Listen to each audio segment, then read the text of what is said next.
It's just terrible timing.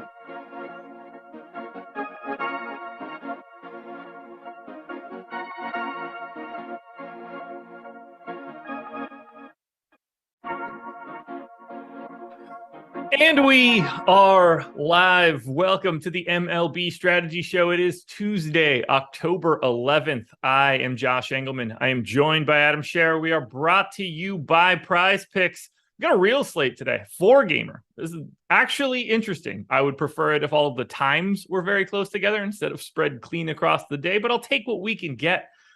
Hit that like button now, subscribe to the channel, hit the notification bell so you know when everything goes live. Adam, did you have all of Travis Kelce's touchdowns yesterday? No, I didn't. That was really annoying. I had like 33% Kelsey overall, which was like half the field. I had 1% at captain. And I think it pissed me off even more that my second highest owned captain was Josh Jacobs, who had like the best game you could possibly ask for. But the problem was, and even like Kelsey's game, I mean, it would have been okay. Like, obviously, the fourth touchdown was a problem, but like, I also had a ton of Hunter Renfro, who just was non existent. Yeah. So, yeah, it almost pissed me off more. Like, I lost, like 50% instead of like 80, but I almost just wish Jacobs, like the game had just gone the way people expected. Like Kelsey scores all those touchdowns right out of the gate. Jacobs is a complete non-factor, and I just like get destroyed as opposed to like actually getting the Jacobs game and then them just refusing to cover Kelsey in the red zone. Yeah. Them refusing to cover Kelce inside the 10 only, evidently. Right, yeah. Four touchdown catches for 13 yards, and that's like 2/3 of his production. Right. Yeah, great job the rest of the game. And it's not even like he was like going up and making plays. Like he was just catching the ball and walking into the end zone or walking around the end zone and catching the ball. Like it was unbelievable. Katie only needed 6 out of Kelce last night to pick up a dub, so she got that obviously pretty early. Yeah. There was another matchup in her league where one of the girls was down 60 and had Jacobs and Adams and got it all the way to like 58 and change, but couldn't get over the edge. That's a brutal way to go out. The second to last play of the game should have won it for. Yeah. Brutal. To note, like to run that all the way down for 60 but just like fall at the finish line and die. Ugh. Yeah. Oh, and while I'm bitching about Kelsey and his 4 touchdowns, I also had 1% Adams captain, who what do you have? 2 catches for 100 yards and 2 touchdowns? Something like that. Something in that neighborhood. I mean, 20-something fantasy points, but nothing like, not the kind of way you would expect him to get there. Yeah, I mean, I know that I know his 2 touchdowns alone combined for 100 yards. Yeah, there you go. I mean, the Kelce game's like the weirdest game I've ever seen in fantasy, I think. For him to get 4 touchdowns but like be so pedestrian yardage wise for a guy that just normally isn't. Yeah, I saw somebody on Twitter yesterday ask if that was like the least receiving yards anybody had with 4 touchdowns, and somebody replied, and I'm just going to assume they were correct, and said it wasn't even close. Previously was Marvin Jones 4 touchdowns on like 93 yards, and then Kelsey did it on like 25. Yeah, it's just like to get that 4th one, you're just assuming one of those touchdowns was broken somehow. Right. Like ground touchdowns, obviously. I'm sure there's been a couple that have been, 1 yard, 1 yard, 2 yards. Yeah, I was going to say that game from Kelsey was Jerome Bettis-esque. Yeah, it really was. Like late career Jerome Bettis. Yeah, weird. Have you been watching baseball? A little bit, off and on. Okay. Interesting slate we've got going on today. I have one question, and then we can actually just get into it. Do you like the way the playoffs work for baseball now? I have a follow-up after you answer that. I like it more when the schedule starts being balanced next year. Okay, that makes sense. The only thing that I hate right now is the makeup of the matchups. I think they got the NL wrong, and that it should just be split. What? Like, I don't like that the Braves are playing the Phillies and the Dodgers are playing. Like, I wish that they weren't playing interdivisional games right now. Oh, okay. But I mean, you have to do it that way. Well, you don't. I mean, but you do. Yeah. But like, they don't have to. I mean, it would be pretty screwed up for the better team to play the Dodgers in the first round. Oh, yeah. Look, it would suck. Don't get me wrong. I just hate seeing 2 like divisional series happen immediately. Yeah. It's baseball. I don't give a shit about any of it. But yeah, I mean, I think it would be better once they do away with the divisions playing each other all the time because one, it's just bullshit. Like, Yeah. but I mean, like you have Toronto who had to play a wild card game simply because I wish they just didn't have divisions in general. But For sure. if they're going to have divisions, at least like it came up a lot with the Orioles this year. I don't remember exactly how the records finished up, but they would have had or at least for a long period of the year, would have had a better record than Cleveland if they just didn't have to play the Yankees and the Blue Jays and the Rays a million times apiece and could go play, the White Sox and the Royals. Yeah. So the balanced schedule, I think, should make it better. I wish they would just do away with divisions. You and me both. Well, we touched on random stuff to kick it off. Let's just dive into this slate. 4 games starting at 1 o'clock, 3:30, 7:30, and 9:30. So good luck on the predictions of the Dodgers and Padres lineups. Yeah, I mean, at least with it being the postseason, you don't have to worry about them doing like completely random stuff. It's just going to be like, do they start? I don't even know. Like it's going to be random 8-9 type hitters. Yeah, like exactly. I promise Acuna's playing type stuff, or I promise you're getting insert good guy on the Dodgers Padres here. Mookie Betts will play type guys. You don't Humboldt get any. Said I had Fortson at captain. Let's move on to MLB. I'm ready for another quality pick. I don't know how he meant it, but that reads as if someone told you to play Fortson at captain. Danny Fortson? I don't remember his first name. Danny Fortson, Jody, former basketball player. I'll say I kind of recognize that name, but no, Jody, the former third string tight end. Cincinnati basketball player. All right, let's get into it. My Braves taking on the Phillies. 4.2 run implied total for Atlanta. 3 for the Phils. Max Fried and Ranger Suarez going here. Fried is 8,500, projected for 39% ownership. Suarez on the opposite side, 5,600, projected for 17% ownership. I think Fried looks really good, and I think the ownership is pretty justified. I think both of these sides are like kind of right. I don't have too much to add from a pitching perspective. Yeah, same boat here. That's kind of been the trend throughout the postseason that I've seen so far. Is ownership has been pretty, or expected ownership has been pretty much in line with where I think guys should be, and that's the case for me here. I mean, 30% chance of being a top 2 pitcher for Fried, 39.5% ownership. So, on the surface, he looks a little bit overowned, but then you consider that he's only $8,500. So there's more value there than there is on some of the other pitchers around him. I just think he looks good. It's not an ideal matchup against the Phillies, but good luck finding an ideal matchup in the postseason, whether you're talking from a hitting standpoint or a pitching standpoint. 2.9 implied run total for Philadelphia. Fried's a very good pitcher overall. I think he makes a lot of sense at this price. Do you want to can you justify any more of Suarez, or does 17% seem about right? I think it seems about right. I mean, you can certainly get there just because he's relatively low owned. We have him as the 4th lowest owned pitcher on the slate. He's also the 2nd least expensive pitcher. There are strikeouts in the Braves lineup. The issue, though, is that it's going to be a predominantly right-handed lineup. And Suarez has done a good job limiting right-handed power this year, but he's only struck out 19.7% of righties, actually only 18.5% of lefties as well. Just hasn't been great at getting strikeouts.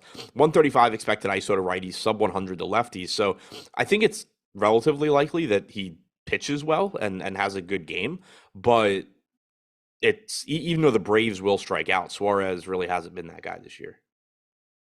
And this is a really interesting matchup, but I guess just the fact that it's a 4-gamer is probably what's causing that for me. Let's get into the offenses. We'll start with the Atlanta side, obviously. They are 2nd in our top stack metric. That's exactly where I had them. I'm a little bit lighter from a value perspective, but they look good. 4th in ownership at 12%. I actually think Atlanta is going a little bit under-owned here. They are a team that I'm getting to a little bit more. So I've got about 25% aggregate on the Braves. I'm hitting like 2x on this one. That makes me feel pretty good. Yeah, it seems like they're going a little bit under-owned. I mentioned with Suarez, he's been very good at limiting power this year, but kind of like we were just saying with Fried and the matchup against the Phillies, good luck finding a pitcher that you feel really good taking bats against at this point in the season. Those guys are not pitching. So you have a ton of power upside for the Braves. Their pricing is fine. The only 2 hitters in the Braves lineup on DraftKings above 5K are Acuna at 5,900 and Riley at 5,100. So they're not going to be that difficult to get to.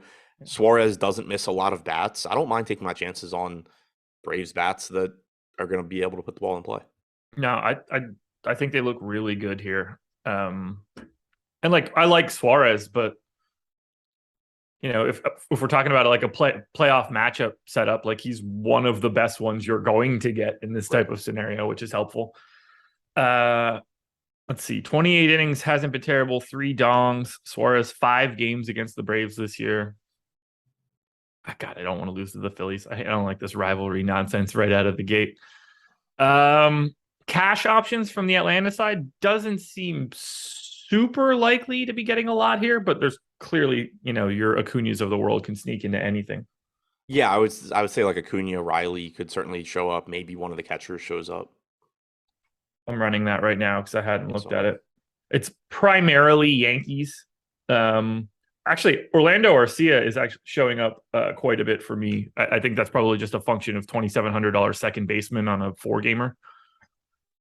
I just kind of win by default there. So there's that. But Riley into the 30s for me, Arcia around 30, Acuna 25. But anybody that's getting into the in everything always stuff is basically from the Yankees, which is not surprising. Unless you are Sean V, who thinks the Yankees are an absolutely awful stack. But, there's also that. Yeah, he's gonna be right. He'll be right like 80% of the time. Yep, absolutely. Let's talk the Phillies side of this one because I think it's kind of interesting. They are 6th in top stack at 9%, 7th in ownership at 8%. So only Nick Castellanos is in double digits of projected ownership. Is there anything here against Fried and his 40% ownership? I mean, Fried is the second most owned pitcher right now. Yeah, I mean, it's still a good offense, but it is a good pitcher, and Fried does a really good job limiting power. 0.58 home runs per 9 this year, the lowest of any of the starting pitchers. 23.2% strikeout percentage, 3.09 xFIP. He's probably a better real-life pitcher than DFS pitcher just because of that relatively average strikeout percentage, but he's a really, really good real-life pitcher. Right-handed hitters this year, striking out 22.6% of the time with a 110 expected ISO. Lefties, 25.6% strikeout percentage, expected ISO 0.68. 236 expected WOBA, just absolutely lights out against left-handed bats. And while you're going to get a predominantly right-handed Philadelphia lineup, 2 of their most important hitters in Schwarber and Harper are both left-handed. So it's nice that you're going to have the lefty-lefty matchup for Fried. With the Phillies, it's kind of just, it's the playoffs, so you're going to get tough matchups. They do have plenty of talent. They're projected to go a little bit under-owned. But one thing that has stood out to me so far in the postseason, and it goes back to what I was just saying about projected ownership pretty much being in line with chances of success, is a lot of times I just end up playing, it kind of just pushes me back to playing like the most likely teams to succeed if everybody's going to be correctly owned.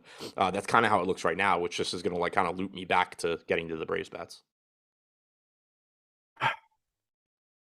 Question for you here. It's based on what we just saw in chat where, you said 0, the answer should be 0. And I agree with you here. Have you ever read into anything about pitcher performance or hitter performance, seeing someone multiple times throughout a year? I think it gets more advantageous for the bats. I'm not positive, and I don't know by how much.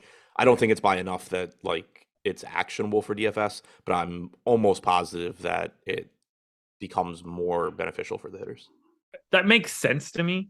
Because the pitcher doesn't really have much else you could do. Like, they don't need to get used to the batter. It's vice versa. But I was thinking about it, like when you said 0, because I know what your answer is and I agree with it. And then I was like, wow, 6th start against a team during a year. Like, I'm assuming there is something there, but not, we're talking about at best, like a 1/10 of a run to change a run total or something like that. And even that's probably a pretty extreme amount. But I was starting to think about like, when you get situations like this where the Braves can face the Phillies and they've already faced them, however many times they did during the regular season, you could build up a little bit. Nothing that I would be changing. And I wouldn't be looking at it like, oh, Matt Olson's 4 for 27 against Suarez, so we can't play him. Like that, I'm never looking at. Right. Yeah, and to that point, because 1-2 said if there's a large enough sample, I definitely take into account BVP. You don't get a large enough sample because you're not getting a consistent sample. Even if you're talking like interdivision teams where they do face each other a lot, you're still talking like, once you start getting into actual numbers that seem like they would be a large sample, you're talking about this pitcher 5 years ago facing this hitter 5 years ago, and you're not accounting at all for guys getting better, worse, progressing, regressing, any of that. If you are going to insist on looking at BVP, you shouldn't be looking at, you know, 13 for 26 with 2 home runs. At least look at exit velocity and stuff like that, because that stuff is going to stabilize faster than just saying 13 for 26. That doesn't tell me if 6 of those were just ground balls that the shortstop couldn't get to, or if he went 5 for 40 and just lined out to center field 15 times. Like, at least look at exit velocity, which you can find on Baseball Savant, for their batter versus pitcher tool. If you're going to insist on looking at it, look at that. But it's essentially impossible to get a sample size where you actually would want to say, like, oh yeah, this guy definitely sees him well, because things just change. Yeah, like you look at somebody like Clayton Kershaw here, and like, I don't know, we'll say like Brandon Belt, who probably has plate appearances against Kershaw 8 years ago. Like the BVP starts adding up a lot there, but most of that becomes completely irrelevant after. Right, like I'm sure Miguel Cabrera has a zillion plate appearances against Zach Greinke. Yeah. I really do not care what prime Miguel Cabrera did against prime Zach Greinke in 2010. That's another good one. Everyone I kept thinking of someone that obviously plays now and then obviously played like a while back. So I went to that Kershaw example, and the first thought that I had in my head was Larry Walker. I was like, well, that's not even fucking close. Tyler Guild, is stacking just as important in the playoffs as it is in the regular season? So yes. I think I did the first playoff show I did with Neil, and we kind of talked about it, because that was one of the first things I sort of was trying to think through when the playoffs started, if I wanted to like keep stacking or not. And I am. So with it being a 4-game slate, I'm willing to play like a hitter or two against my pitcher. Yeah. I'm willing to play more, like 4-man stacks than I normally would on larger slates. But the reason that I'm still wanting to stack in the postseason, because like my first thought was kind of, you have pretty much 8 good pitchers going at any given slate. And so a lot of times it's going to be just, can you land on the random guys that hit home runs? Because a lot of times there's not going to be a lot of scoring. But the flip side to that is, if one of those 8 pitchers doesn't have his best stuff, it's going to really stand out that you needed the bats against him. So it's kind of the same principle for why you stack in the regular season. In the regular season, though, it's just like you're typically stacking against pretty weak pitchers. But the principle is the same, where you're just trying to get as many bats against whoever ends up being the worst pitcher on the slate as you can. You're getting more at bats for those guys. They're having more success. It all correlates, blah, blah, blah. It's the same thing in the postseason. I am probably going to have more success by just saying, all right, I'm going to correlate my teams and hope that whatever pitcher these guys are facing has his C stuff that day, then I am saying like, oh, well, this guy from this team's going to homer, and then that guy from that team's going to homer. It's still the same thing. I think the correlation really matters, and it's more difficult to like say I like this stack because they're all facing good pitchers, but there's still a pretty good chance that at least one of these 8 guys just doesn't have his best stuff today, and you really want as many hitters against that guy as you can get.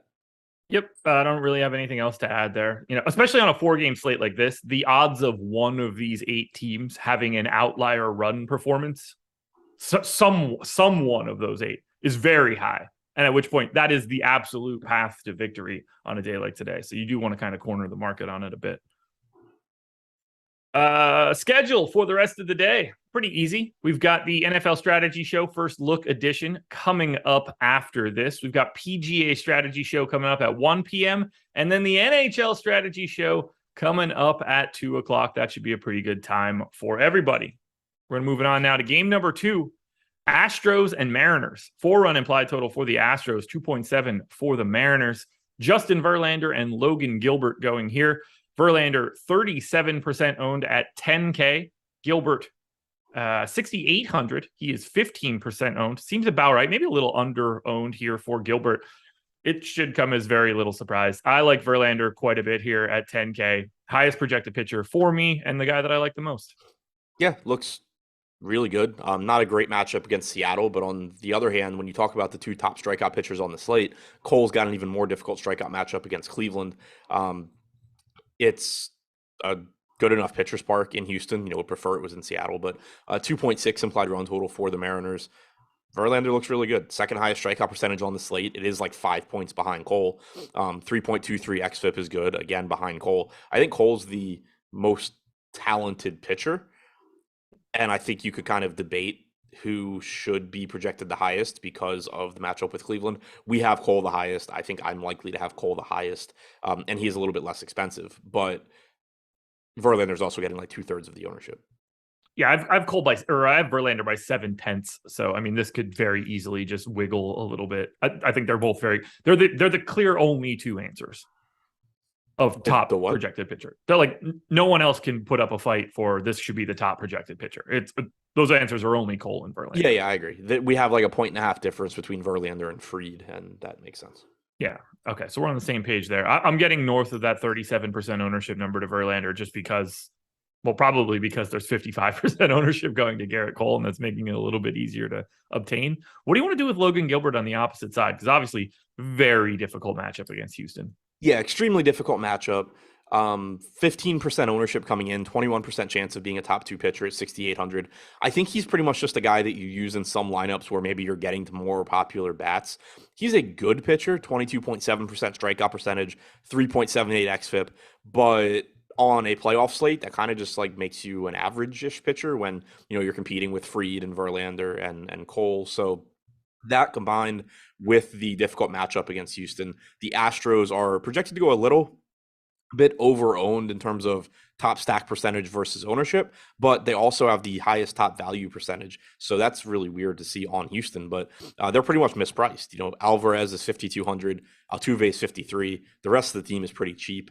As far as splits for Gilbert go this year, he's actually given up a bit more power and has a much lower strikeout percentage against right-handed hitters. 178 expected ISO to righties, 19.1% strikeout percentage compared to a 27.2% strikeout percentage and 126 expected ISO to lefties. So that's interesting. Like, you're certainly not going to shy away from playing Alvarez and Tucker. But when you talk about Minute Maid Park and the Crawford boxes in left field and all the right-handed power the Astros have in this lineup, it certainly doesn't make me feel very good about Gilbert that he's had issues striking out righties and he's given up a lot more power to righties. Fourth and top stack, as you mentioned, for the Astros, number one in value. It's exactly where I had it, fourth and first for both, second in ownership. This is the first spot where I'm getting, it's more of a fade for me. That's just the way that this is going to shake out. They're pulling a little bit of ownership, so it's not the spot that I'm getting to. They're obviously they're easy to stack positionally based on the way that their lineup shakes out. And then price-wise, they're also very easy to get to. But this is going to be a spot where I'm likely to be pretty light. I don't have too much else to say for Houston. Like, if you think that it's Houston, please go for it. It's really interesting to see all four lines and totals be like basically the same. It's home team right around like 4, just north of 4. Road team in that like 2.8 to 3.2 range. It's like the same sort of situation right down the line. 64% chance to win for the Braves, 66 for the Astros, 65 for the Yankees, 66 for the Dodgers. Like, we're getting 4 of the exact same sort of game script on paper. Makes ownership like very, very important in my eyes. What do you think about the Mariners on the opposite side here against Verlander? 8th in top stack. So this is our predicted worst offense of the day. I use that term relatively here, but they are a decent value. They are second in top value. Are they getting slept on a little bit here? I don't really think so. I mean, Verlander obviously is really good. I think that the ownership is just about where it should be. We have them with about an 8% chance of being the top stack. 160 expected ISO to lefties for Verlander, only a 276 expected WOBA. Sub 100 expected ISO, 235 expected WOBA to righties. I mean, I think the most appealing thing I can say about Seattle, other than, well, they have Julio Rodriguez. Obviously, that's really nice. You have a power hitting catcher in Cal Raleigh, which that just is always really appealing. But I have a hard time, I think, wanting to get to Seattle. Yeah, I was hoping you would say that. This is a team that I don't have really. Just a couple random shares of people. They are easy to stack up. Like, positionally, they work. 2 MPEs is certainly helpful. I can't target the guy that I think is the best pitching option on the slate all that aggressively. So this is just not a spot I'm getting to. Yeah, I think I'm much more likely to get to Houston, which, like, obviously that seems like it goes without saying. But even ownership considered, I think I'm more likely to get to Houston. Do you think it's possible that teams can be over-rested for a game? Yeah. Really? In baseball, yes. Oh, I think well, it's not over-rested. It's just your timing gets screwed up. I don't think that happens in 5 days. I mean, not seeing live pitching in 5 days. Like, I mean, I'm sure they were. I mean, this is something that has an answer, and the answer isn't backing you up. Then why do hitters hit worse at the beginning of the year? They're not in their timing's off. They haven't. They don't. Well, yeah. They don't acclimate right now we're talking about having multiple months off of an off season and having played last week. Yeah, I'm saying I think there is such thing as your timing getting messed up if you don't face live pitching for 5 days. Yeah. Oh no, this is going to be like the one we just talked about. Only I know that this information is on my side. The rest plays out better towards hitting than pitching in this scenario. Barely, but basically neutral, but barely. Yeah, it's interesting. Yeah, that's why I was bringing it up. Yeah, I don't buy it. That's the only one I knew. Which, in a weird way, I wish I remembered the other one because I think the other one is more interesting. What's the other? What do you mean? The guy that faced the team 5 times or 6 times in the same year. Yeah. That's the one that I wish that I remembered. This is a game that I am not going to have a lot of, so I hope that it's the quiet one. 1-0 Astros Verlander complete game is what I'm looking here. Yeah. And also, just to follow up from a DFS standpoint, do I care whatsoever that the Astros had 5 days off, even though I don't view it as a positive? No. Agreed. All right. Anything else we should touch on here? Nope. All righty. Let's talk Prize Picks, presenting sponsor of this show. If you are interested in checking out Prize Picks, and honestly, I think you should be, there is a link in the description of this video. Click that link, head on over to Prize Picks, make a deposit. They will match that up to $100. You do not need an optimizer here. We're talking about player props. Taking over-unders. You put 5 together on one card, you'll net up to 10x your entry fee. We've got some big scores here. Are you ready? Yeah. All right, we're going to go Max Fried over-under 33.5. That's a good line. We have him at 33, so slightly under, I guess. 32.9 for me. So, again, I'm with you. Ranger Suarez, 20.5. This one's a snap over for me. Yeah, 24.9. 25-1. We take my projections today? Oh, man. Register. Justin Verlander, 40.5. Under. Also, we got the Braves lineup, I believe. Yeah, we did. I had Verlander at 38-1. They don't have one up for Logan Gilbert right now. Garrett Cole is projected at 2.5 or 2 points ahead of Justin Verlander. So there's that. Let's get to Garrett Cole. But first, thank you, Prize Picks, for being the sponsor of this show. Yankees and Guardians, 4.1 run implied total for the Yanks, 2.8 for the Guardians. Garrett Cole and Cal Quantrill going here. Cole, 9,700, 55% owned, the most owned pitcher on today's slate. Makes sense. Quantrill on the opposite side, 6,400, 11% owned. I think it's easiest to talk about Quantrill in that he's like my least favorite option for today. That said, still rosterable, but not the kind of guy you want to roll into the playoffs with.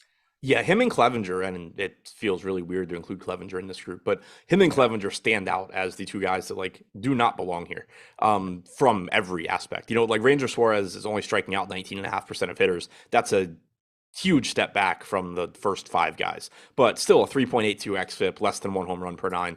Then you get Clevenger and Quantrill. Quantrill, 16.6% strikeout percentage, 1 home run per 9 innings, 4.39 xFIP. All of that, well, except for the strikeouts, all of that's still better than Clevenger, which again is really weird, but certainly stands out as one of the 2 pitchers that, based on what they did this year, you do not feel good about if you are the team that they are pitching for. No.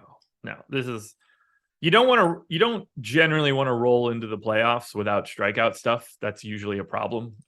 See the Minnesota Twins for 10 straight years, running right into a Yankees team that would bludgeon them. It happened like clockwork. How do you want to handle Cole? Just play as much as you can, sort of? Yeah. One reason I think I like Houston is that it's going to just allow me to get a lot of Cole and Verlander together. Obviously that's going to be popular, but it goes back to what I was saying before, where if pretty much everything is going to project to be close to correctly owned, I'm going to just play what projects the best at that point. So I expect to get to a lot of Cole. I expect to get to a lot of Verlander. It's clearly a difficult strikeout matchup, and this is one spot in particular. I'd mentioned at the top of the show with it being a 4-game slate that I'm fine taking a hitter or two against my pitcher and just hoping, that I run into a home run and pitcher pitches well. Other than that home run or two, Garrett Cole is like the exact type of pitcher you can do that with. The guy gives up a lot of home runs, 1.48 home runs per 9, the second highest on the slate to Clevenger. But then at the same time, he also has the highest strikeout percentage by a mile. He has the best xFIP by a lot, by like a half run. So it's just really easy to envision where Josh Naylor and Jose Ramirez each hit home runs, and Garrett Cole scores 24 DraftKings points anyway. It's just relatively easy for him to do that. Like, he's probably as likely to do that as any pitcher in baseball. So I don't mind grabbing some one-offs from Cleveland against him and playing him at the same time. And that also is going to help you differentiate your lineups because, we've talked a lot about ownership projecting to be pretty much correct across the board. You can also construct your lineups differently to be somewhat unique, something we've talked about a lot with NFL. So, you're just going to run into less lineups that look like yours if you have Cole, Ramirez, Naylor, for example. Would you want home runs to hurt more? Like, would you want like an extra like negative point or two for home runs given up in fantasy? No, they're still just runs. Well, they're the runs that he can control. Sort of. I mean, more than he can control the ones where he gives up singles and doubles. Right. That is true. I would actually put in a negative for home runs because I think it would balance that out a little bit since that is on the pitcher, but I don't care all that much. Cal Quantrill's the only pitcher I didn't get to. I don't have anything else to say about Quantrill here against the Yankees. This is about as disastrous of a spot as you can get to. Sterling Tice said, any concerns with Cole being that the Guardians had the lowest strikeout rate in the league? I mean, yes, but this goes back to what Eric and I were talking about this a lot on the strategy show yesterday, because somebody said that they think they need to start looking at more variables for NFL. I said, you probably need to look at less. Yeah. And because the reason is projections are accounting for Garrett Cole facing the Guardians. If the Guardians, so like right now on DraftKings, we have Garrett Cole projected for 21.84 DraftKings points.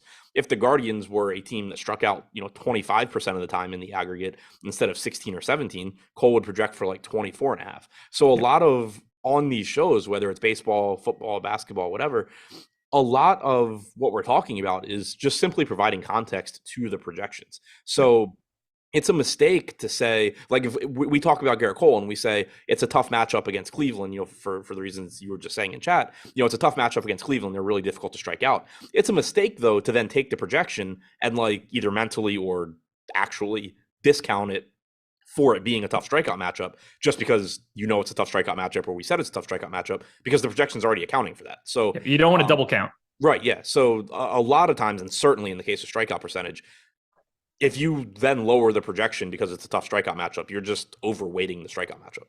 Yeah. So like, given that it's a difficult strikeout matchup, Cole still projects as the best pitcher. Would I like Cole more if he were facing the Cubs? Yes, but he's so not. Would everyone else. Right. Yeah. So would everyone else. So yeah. Does it concern me? Yes, but it concerns me exactly enough to still say he projects as the highest pitcher on the slate. Yeah. Yeah. It ends up, it gets hard for us because it makes it sound like we are double counting when we speak it into existence, but we don't have a choice. We have to talk about it like that. Right. Yeah. Like, it gets difficult sometimes because it'll be like, especially like in a case with Garrett Cole, like everybody knows Garrett Cole's really good and everybody knows whenever Garrett Cole pitches, he's the best or one of the best pitching options. So it's almost like doing these shows, you have a responsibility to like really point out any negatives that exist. And because you're like harping on the negatives, in this case, the strikeout matchup, it's like you're suggesting not to play him when really you're just like, all right, you should be aware that like this part of the matchup sucks, but everything as a whole still looks like the best play. And it like sounds confusing sometimes because like it'll be like, oh, like this is wrong, this is wrong, this is wrong. And so anyway, Cole's gonna be my highest owned pitcher, and it's just like, well, that doesn't sound like it makes sense, but it does. APK said aren't some of these pitcher metrics just like BVP? Seems like you're flipping a coin either way. I'm going to get it wrong off the top of my head, but I want to say that strikeout rate normalizes after like 100 It's something like that. plate It's really appearances quick. or something in that neighborhood. Some of these individual rate stats normalize really, really, really quickly, way quicker than most people would ever expect. Yeah, that I remember, and shout out to Cardi, even though I hate saying it. I remember this being a huge debate on DFS Twitter back in, I don't know, 2017, 2018, whatever time it was that I was doing 3 times as much work trying to analyze baseball and losing a lot more frequently. But it was like everybody was starting to learn like called strike percentage, swinging strike percentage, all of this stuff, and trying to say like, oh, well, this pitcher is getting unlucky on strikeouts because like his swinging strike percentage is really high or blah blah blah. And I remember being Cardi was like, you guys are all idiots. Like strikeout percentage is the best indicator of strikeout percentage going forward because of how quickly it stabilizes. And we all just shut up. Like we're gonna use this other stat that we like more, even though Suck it's it, worse. nerd. Yeah. So that one I remember specifically. But yeah, a lot of these stats just stabilize a lot quicker than. I mean, they all stabilize quicker than BVP, but strikeout percentage in general stabilizes really quickly. And then a lot of the other the other pitching metrics, it's stripping out the stuff, or attempting at least to strip out the stuff that doesn't stabilize quickly. Like when you talk about ERA, the reason that FIP or XFIP are preferred to ERA is that ERA doesn't stabilize very quickly because there's so much luck involved in it, because it relies on your fielders catching the ball and making plays and, just not getting unlucky on balls in play and not getting unlucky on home run to fly ball percentage and all of that. So that's why you have these other metrics that strip out things and say, all right, if we assume that you're going to give up home runs at a normal rate, or in the case of FIP, we assume you're going to give up home runs at your rate, but that, your BABIP's going to be normal. This is how good you've been at preventing runs. So that's why you can use those pitcher metrics. It's almost, and this probably isn't going to be a perfect example because I'm trying to come up with it on the fly, but in the context of like comparing it to BVP, I think it would almost be like if somebody came up with a BVP metric where you factored in your exit velocity and launch angle against a particular pitcher, and then also just assumed that everything you hit is fielded at the correct frequency based on those factors. Like that would kind of be what you're talking about with these pitcher metrics versus BVP.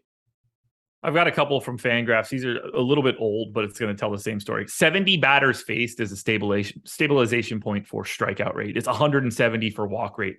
So much of any pitching projection is going to be strikeout rate and walk rate. Like the rate at which people give up hits is basically like it's kind of the same for everybody. If you want me to be like the most generic about it, like average is 630. You're regressing aggressively there. But when you can get strikeouts and walks pretty quickly to where you want to be, you're feeling pretty good. But like home run rate is 1,300. You just sort of assume that everybody gives up dongs the same way as a percentage of batting balls into play. Same for like hitting. 60 plate appearances for strikeout rate, 120 for walk rate. But like it gets bigger and bigger. If you want to try to predict extra base hits, it's 1,600 plate appearances. You don't get that for 4 years, right? Potentially. Let's talk Yankees bats. Third and top stack, third and top value, third in ownership. This is a spot that I'm getting to, but they are getting owned. I know Sean V thinks it's impossible for the Yankees to succeed today, so I'm going Team Yanks. Yeah, I'm with the Yankees too. I have no idea what Garrett Cole's run support has been this year that Sean V keeps harping on. It's pretty likely that it's low because Garrett Cole's going to match up with number one starting pitchers more than any other pitcher on the Yankees. That's just kind of how rotations end up shaking out. Same reason Jacob deGrom doesn't get run support. It has nothing to do with the pitcher. Like, how could it possibly? Pedro had that problem for years. Yeah. I mean, a lot of number one pitchers do. And it's another one that then it also just like, every time it gets to where like every time it happens, you notice it. And then when it doesn't happen, you just forget about it and ignore it. But yeah, like obviously Garrett Cole has nothing to do with the offense hitting. So the Yankees look good. Quantrill, I think, is the second worst pitcher on the slate this season behind Clevenger. 145 expected ISO to righties, 12.5% strikeout percentage. 176 expected ISO, 21.5% strikeout percentage to lefties. So again, not a total gas can or anything, but certainly not on the same level as most of the pitchers on this slate. The Yankees have plenty of good bats. Clearly, Aaron Judge is fantastic. Rizzo in Yankee Stadium looks really good. Stanton against the guy that strikes out 12% of hitters is going to be pretty appealing as well. Yeah, I've got a bunch of this team. I do not have a bunch of the Guardians. Do you see yourself getting to Cleveland here? 7th and top stack, not really the best value. They aren't getting any ownership. They are dead last, which is mildly appealing on a day like today. Kind of. I mean, I prefer the approach that I was saying earlier, like getting a hitter or two as opposed to full stacking against Cole. It's so difficult for that to actually be the way you get there. I think it's a lot more likely that you get a home run or two against him. Okay. Yeah, I don't have too much else to say here. Cash lineups. This is where I was getting a little bit more from the Yankees. Are you seeing anything from a cash perspective on the New York side? Or are you in agreement there? Getting to Houston and the Yankees pretty much in cash. Okay. Harrison, yeah. So Harrison Bader at 2,800 is showing up a lot. Garrett Cole's in 100%. Cabrera is showing up around 60%. Trevino in half. Judge in a third.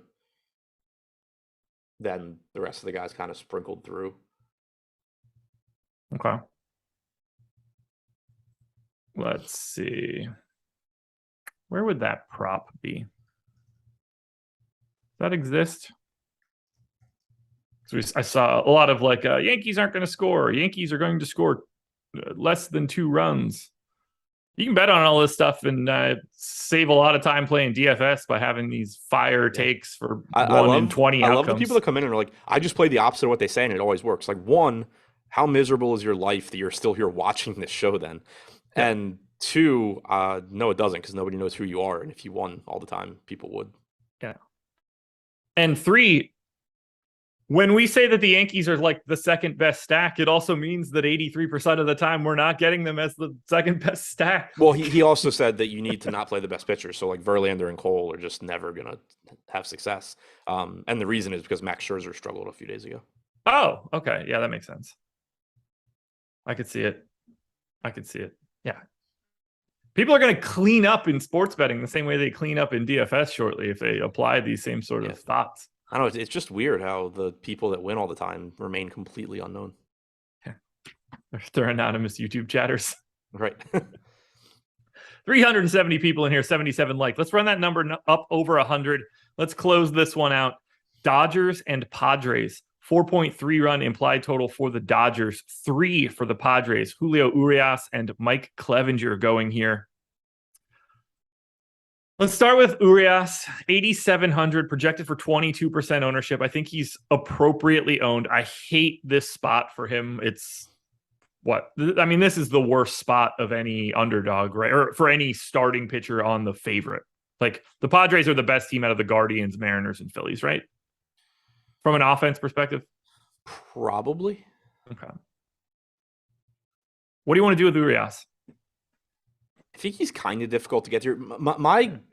The issue I have with Urias is, one, the matchup sucks, but like that isn't a huge deal because the matchup sucks for most of these guys.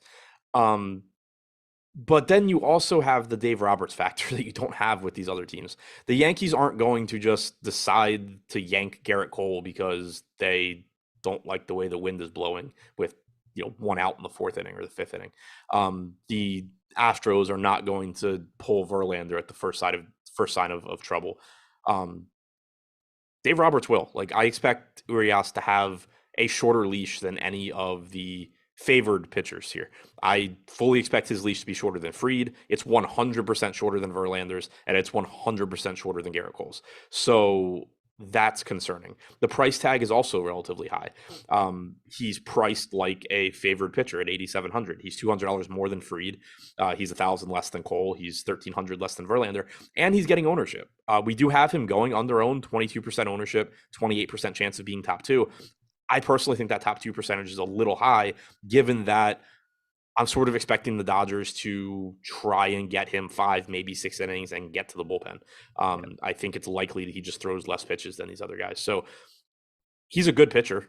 He's got the 3rd highest strikeout percentage on the slate, 3.81 xFIP. I don't want to discount him like he's not a really good pitcher, but I just have more concerns about him than I do the other 3 favored pitchers. Do you think there's do you have any interest in going to Clevinger at 4% ownership in 5,300? Because I think he is a little bit under owned in this spot. It just sucks. He sucks. I don't know what happened with him. I think he is under-owned. I mean, the way that I kind of look at it is he's getting 1/4 the ownership of Suarez, who's 300 more.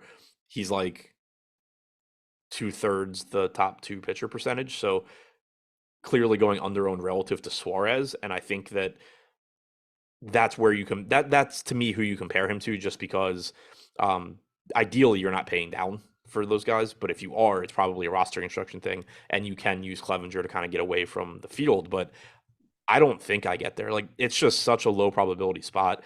You have the matchup with the Dodgers, which is arguably the worst matchup on the slate. It's either, him or Quantrill. Yeah. And you have the guy who has pretty clearly been the worst pitcher this year. 18.7% strikeout percentage is only better than Quantrill. 4.81 xFIP is like a half run behind Quantrill, who is like a half run behind every other pitcher on the slate. So you're talking about Clevenger being like a full run behind every pitcher that isn't Quantrill. 1.6 home runs per nine, worse than every pitcher on the slate.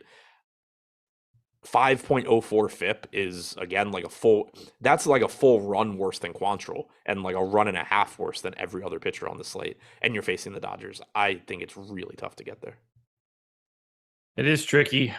I have 10% right now at that 4% number, and I'm okay with the way that shakes out. I know why it's happening, and I'm okay with it. You're obviously like running full into a wood chipper against the Dodgers, but like at the same time, it's a 2/3, 1/3 game. Padres win this game 34% of the time. Like, there's a path to that victory for Clevenger, going 5, being efficient, and it's just not working out for some of these other teams. It's not, look, on a 4-game slate, every single one of these pitchers is playable in some form. Wherever you want to drop those percentages, everybody's available to be used today. It's not like we think Clevenger's only throwing 3 and you can't play him because there's no path to victory. Yeah, there's definitely a path. It's just like on paper. Right. For me, I think it's likely that I don't really get there, but yeah, there's a path. It's not like you're talking about like an opener or something that's going to throw like 2 innings, and there's no possible way he scores 15 to 20 points. Like, I would rather get to Clevenger over Suarez. I think it kind of would depend on the rest of my roster construction. If I have a really popular lineup and it's forcing me down to Suarez, then I would prefer Clevenger for the ownership. If I already am playing some contrarian bats, I would rather go Suarez. Oh God, it's all just gross at the bottom. Let's talk Dodgers bats then. Number 1 in top stack, dead last in value, but number 1 in ownership. How do you want to handle the Dodgers here? Because obviously on paper, it feels like they should bludgeon Clevenger. I mean, I think they look great. We have them as the number 1 top stack. That makes sense. Highest owned, but not by a crazy margin. Again, the ownership just kind of coming in around where it should be. And that goes back to the point I made earlier, where everybody's ownership looks more or less correct, which is going to just point me typically to playing the best options. The Dodgers are a little bit more expensive, so that I think could actually pull them down for me a little bit. Like, if they're going to be correctly owned, but then it's going to be harder for me to get to combinations of Verlander, Cole, Fried, then that could pull them down a little bit. But it sets up as a really good spot. Clevenger against lefties this year, 218 expected ISO, 334 expected WOBA, 154 expected ISO against righties is better, but his strikeout percentage against righties is also 7 points lower, 329 expected ISO to righties. Just a really good Dodgers lineup. One thing I'm interested in from a DFS standpoint is I wonder if we get any sort of a discount on Dodgers ownership just because we're not going to have that lineup. Like, we shouldn't, but I wonder if we will. Marginally, I'm guessing. It'll be like anybody that's trying to put together a lineup so they can get a screenshot for the first team that goes. Like, I think the Braves and Phillies could be like artificially slightly higher. Right. And I think because like anybody that's 150 maxing has a good enough process where they're not discounting teams for not having a lineup out. No. It's people that are just like clicking buttons on their phone and want something to sweat are less likely to, be comfortable putting in Dodgers. But yeah, so there's no reason, like there's no logical reason anybody should be. I'm just wondering if maybe it gets pushed down a little bit. Wouldn't be surprised. The ownership I want to talk about now is the team that I'm getting to pretty aggressively, and that is the Padres. 5th in top stack, 4th in top value, 5th in ownership. This is the spot I'm trying to get most different because I think they're the best offense on the slate for one of these underdog teams. I want to take my shots on San Diego. I don't think they're that hard to get to either. Yeah, I don't I'm never opposed to getting to the Padres, but I don't like the matchup against Urias. Like all of the concerns that I had for him from a DFS standpoint had to do with basically like it being a relatively difficult matchup, but also just I don't trust Dave Roberts at all in the postseason or ever. So I don't know. Like I don't think it's a particularly appealing spot. I think Urias is really good. 117 expected ISO to righties this year, 171 to lefties. That's kind of interesting when you have Juan Soto on the other side. But I think the ownership's pretty much where it should be on the Padres, and they're kind of middle of the pack in terms of value, middle of the pack in terms of top stack percentage. So I think with the way ownership looks right now, it's more likely that I kind of just like end up looping back to the teams that are either most likely to succeed or the best value, which the Padres are neither one. Okay. I'm going to go back, hit on George's super chat. He said, favorite main stack and pitcher for a single entry on DraftKings. Where'd it go? Oh, there it is. Favorite main second pitcher on single entry. So, I mean, ideally Cole Verlander. Fried would be the third guy for me. Looking at the top stacks tool right now, I think Atlanta is probably where I would go. I think it would be Yankees for me. I could flip a coin between Yankees and Braves and land on either one of them. I have them very comparable. I think it's Astros or Braves for me. Okay. Let's sum this up then. And I guess you already sort of did here. Favorite stacks? Astros, Braves, Dodgers. Padres, Yankees, Braves for me. The fades for me right now are light on the Dodgers and Astros. It's all an ownership game. It's not like it's the playoffs and a lot of these teams are really good. If you think it's the Astros over the Yankees, like I don't really care. That's just not how this is shaking out, but that's how it's breaking for me. The Padres are the team that are getting the biggest bump over the top of ownership. So that's my stand for like the underdogs. Pitching, kind of the same thing that we just said. For me, it's Verlander and Cole. I think I have enough money to be able to pay up at the top. You're going to loop Fried in a little bit more as well, correct? Yeah. Okay. I'm going to filibuster a little bit here because the AirPods just cut out again, and it just sounds like I'm on a plane, like my ears pop, and then nothing happens. And it tells me that I'm switching to my microphone, and then it switches back to my AirPods. So all of that has already happened. Filibuster. James Smith is going to have a hell of a day as long as Justin Verlander, Garrett Cole, the Dodgers bats, the Yankees bats, and the Astros bats all do poorly. Fade Dodgers, Yankees, Astros. I mean, like...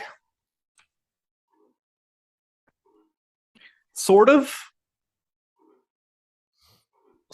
like it just sounds dumb, but it doesn't. It's like you can kind of pick any three teams today and sort of put that same answer together. No, I mean, no, this is a guy that also says you shouldn't play Verlander and Cole.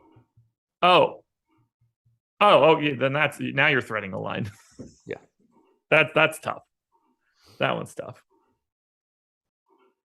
Do you like this slate? Yeah. Other than timing? I mean, I don't like talking about it. I think it's really difficult to talk about because so much stuff just sort of is really good pitcher versus really good offense. And then the very obvious things like the Dodgers are facing the worst pitcher on the slate. The Dodgers look good, but like everybody's aware of that. I like playing. Typically, the more difficult a slate is for me to talk about, the more I enjoy playing it for tournaments because I think that ownership ends up playing a bigger role. Like things just end up being more similar. Like it's really easy to talk about slates when there's like three things that stand out as like the clear-cut best thing you should do. Those also kind of suck to play in tournaments because either you're just doing what the field's doing or you're getting away from the very clear best plays. So I do enjoy slates like this from a playing standpoint. All righty. Well, NFL Strategy Show First Look Edition coming up next. Good luck to everybody here. It's going to be a fun one. I love you guys. So hit that like button, subscribe to the channel, all that good stuff. Thanks to PrizePicks for being the sponsor. We're out of here. Peace.